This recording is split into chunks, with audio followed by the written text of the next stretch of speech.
Bawal, uy. Kay makalangay daw sa trabaho. Kay dili magdungog if naay instructions.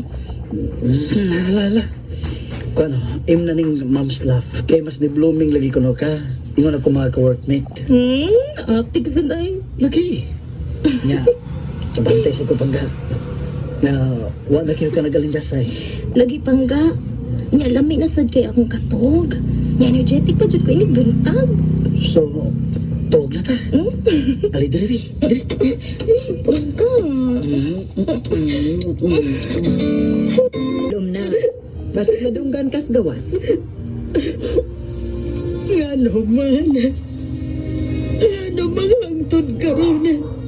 Wa pa na ko manawat ang pagkawa sa kong anak kung ang akong bata.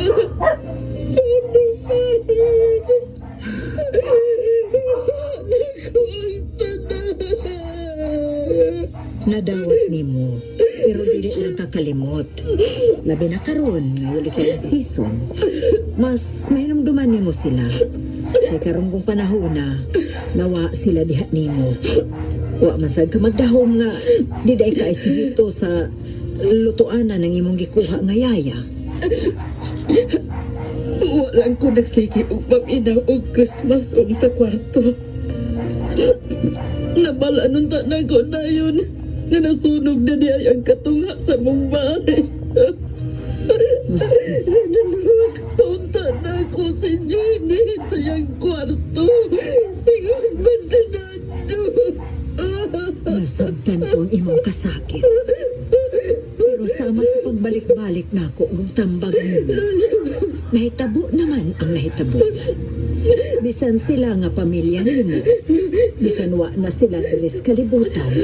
Nasayod sila. Naway ganahan nga mahitabo to. Mong ikaw, pasayloan na ang imong kaugalingon. Pero giningaw na ko pag-ayaw nila, Nora. Gusto niya kong masunod.